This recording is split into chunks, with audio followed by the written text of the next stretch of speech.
Hey everybody, welcome back. My name is Abby with Fitness is Medicine, and today I'm going to show you a workout that you can do with one set of dumbbells and a fit ball. Um, you can use one set of dumbbells in a variety of ways. You can hold them differently. You can use one dumbbell for an exercise instead of both. If you only have one weight that might be too heavy, or if they're not heavy enough, you can always do more. Depending on what you have at home, we can always make it work. Okay, so we're going to start with a one arm row. So I'm doing this outside today with a bench.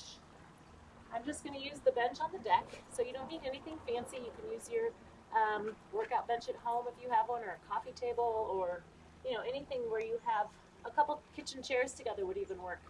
So what we're going to do is get a nice flat back with your knee and your hand straight underneath your shoulder, and then we're going to drive your elbow towards the sky or towards the ceiling. So doing this one arm row, you want to think about squeezing your shoulder blade towards your spine. So you're doing one at a time and stabilizing with the other side. You want to keep your abs nice and tight here, keeping your back as flat as possible. Also, notice that my head is staying in line with the rest of my spine. I don't want to be looking up like this and putting any stress on my neck, and I don't want to be looking down like this. So keeping your head right in line with the rest of your spine. Okay, when we're ready to switch, you can set the weight down, and we'll switch to the other side. So get yourself in a nice proper alignment before we start. Nice flat back, abs contracted. Pull straight towards the sky, elbow towards the ceiling. Squeezing that shoulder blade back. Notice I'm also keeping my shoulder away from my ear. Lots of times when we do upper body exercises, people want to scrunch up. So you want to keep your shoulder away from your ear, drive your elbow towards the sky, and squeeze the shoulder blades towards each other. So your left one is just stabilizing, but for the stabilizing arm is stabilizing, the other one is moving and squeezing towards your spine.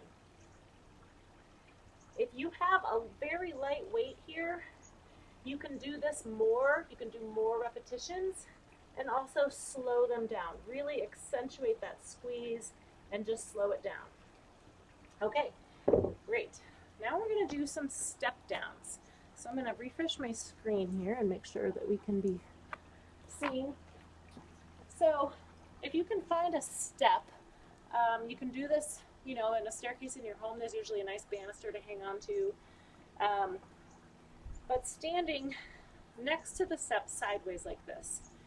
And I want you to step down, so it's an eccentric movement, really controlling that muscle down. So you want to think about sitting your hips back and controlling that movement. If this is really hard for you, step all the way down and then step back up. But if you can, just barely tap that foot and then come back up.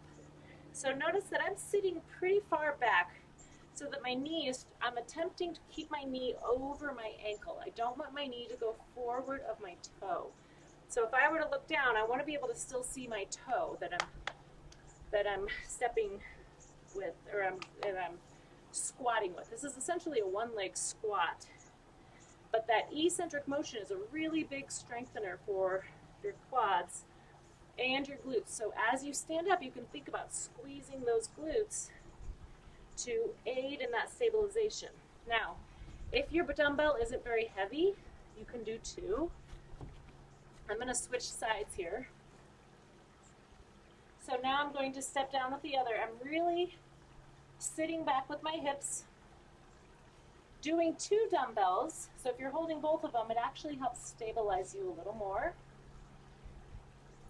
If you do one, switch sides. It doesn't really matter which.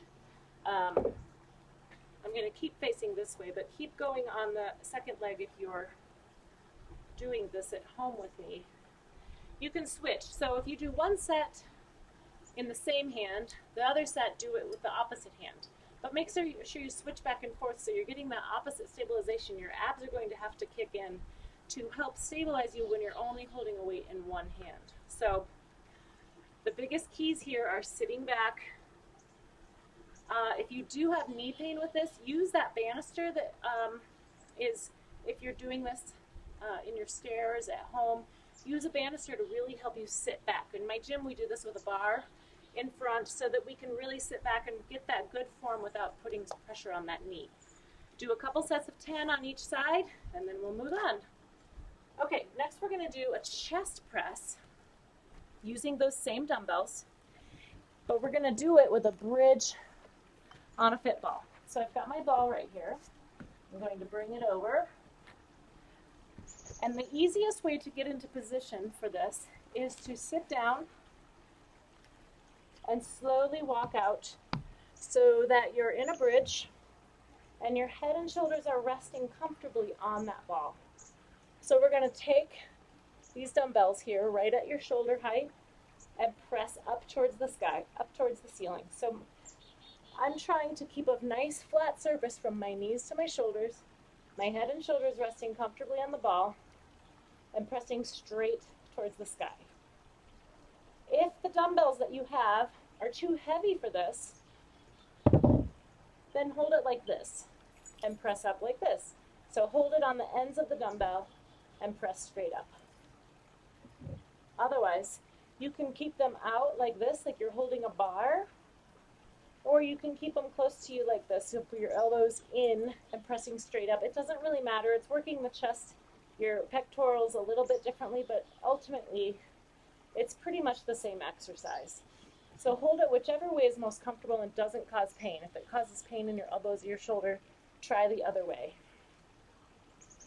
Really working on maintaining that bridge. So while we're working your arms and your chest here, we're also working your hamstrings and your glutes, holding that bridge.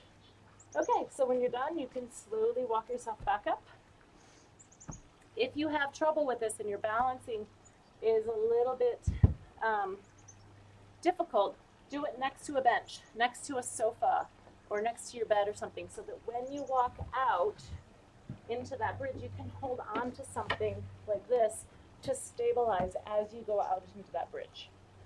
And then slowly come back up. Okay, great. Now we're going to do a plank utilizing the ball. So we're going to turn over on the ball. So put your dumbbells down. And now we're going to walk out this way.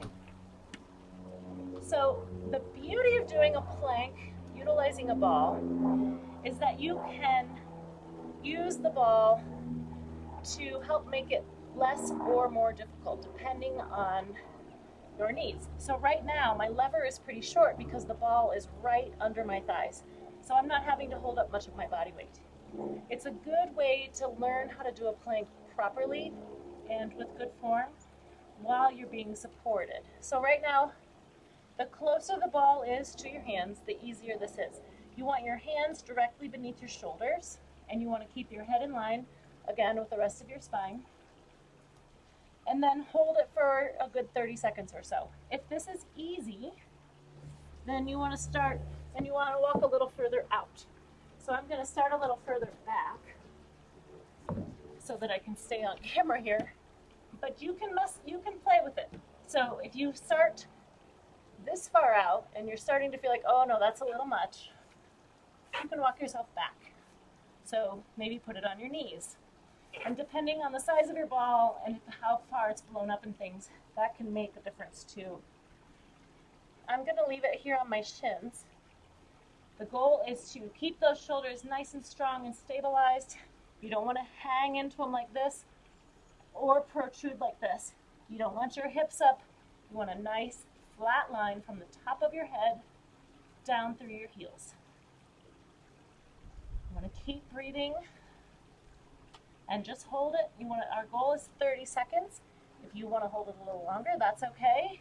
But when you're done, you want to be able to still have the strength to walk back safely and come out of that plank.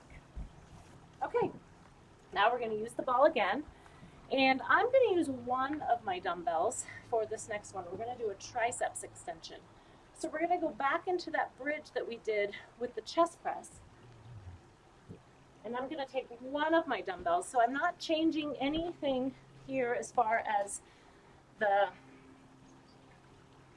weight of my dumbbells. I'm just using one. So if you have really light dumbbells, you might want to use two here. depending on what you have at home. So we're going to sit and then roll out again. And we're going to keep one dumbbell, just like I showed where you hang on to the ends for the chest press. This is going to be a little bit harder, so you need a little bit less weight. A perfect line from your shoulders to your knees, your head and shoulders resting comfortably on the ball. Press it straight overhead, and then for a triceps extension, I'm going to have you bend your elbows, take the weight down to your head nice and slowly. You don't want to hit yourself in the head. So this is where you want to make sure that you have a controlled weight that you can control, that is a good, comfortable weight for you. Sometimes holding 2 dumbbells here can be harder to control. But if they're lighter weights, it'll be easier as well. So we're going to do this 10 times. So I'm really holding that bridge. My hamstrings and my glutes are in that good isometric contraction. Just bending my elbows here to really isolate my triceps as I go straight back up overhead. If you don't have a ball, or if this is too much for you, you can do this on the ground. You can go up into a bridge on the ground. It's much more stable. And same with the chest press. You can lie on your back on the ground and do a chest press, or you can do a bridge on the ground if you don't have a ball. If you don't have any weights or a ball, then you can always use water bottles, cans of soup, water jugs, anything that you can find that has a little bit of weight to it. There's always something around. Okay, good. Those are triceps extension. Now, we'll walk ourselves back up, and I'm going to push the ball off to the side. We're going to do one more. We're going to do a balance exercise. So I want to do a single leg stance. I like to do lots of single leg stance balance exercises because when you're walking, you end up spending time on one foot briefly. So you need to have that control to maintain proper gait and proper balance while you're standing on one foot. So I'm going to have you start on one foot. We're going to go into an airplane, come back up, and then into a starfish tilt, so off to the side. So I'll show you that facing front. Airplane, and then off to the side. So we're switching where your center of balance goes. We're going to push it forward, and then we're going to push it over to the side. So when your center of balance goes over to the side, feel how you have to shift your feet and your legs, and your core is having to engage quite a bit here as well. So our goal here is to do about 5 each way. So that was 4. Really shifting, moving that center of balance over the front, back over the middle, and then off to the side. Okay, so now we're going to switch. If your arms are getting tired, you don't have to hold them out to the side, but that can help maintain your balance. So now we're on the other side, and we're going to tip over, airplane, back up, and then starfish. So notice how your feet are having to change how they're balancing here. You're using all your toes. You can think about spreading your toes out to really help grip that floor. Sometimes if you do these without shoes, it can also feel maybe a little bit easier because you can really grip the floor with your feet. So you can experiment with that. Either a good supportive pair of shoes or no shoes. And you can try it both ways, because if you walk around your house barefoot, you're going to need to be able to, get that balance without the shoes. And if you're losing your balance at all, it's okay. Just put your foot down, start over, try to do 5 on each side. Really challenge yourself here. And if going off to the side too far is way too much, just do a little bit, a little bend forward, a little off to the side. The other thing that's going on here is the one you're standing on is a huge hip stabilizer. So let's do one more. We're going to tip over to the front. As you tip over, we're also engaging those hamstrings and glutes that we worked on in those bridges. And then over to the side. working all the way up the chain. Okay, great job everybody. Go ahead and do those through a couple more times. If you want a longer workout, do a cardio version. Do a cardio interval of 5 minutes or so in between each one, and then you can do a cool down at the end and all of your stretches. So let me know if you have any questions. Subscribe to my channel and like my video if you like what you're seeing, and leave me any comments that you have, and you can also direct message me. All right, thank you everybody. Have a great weekend. I'll see you all next week.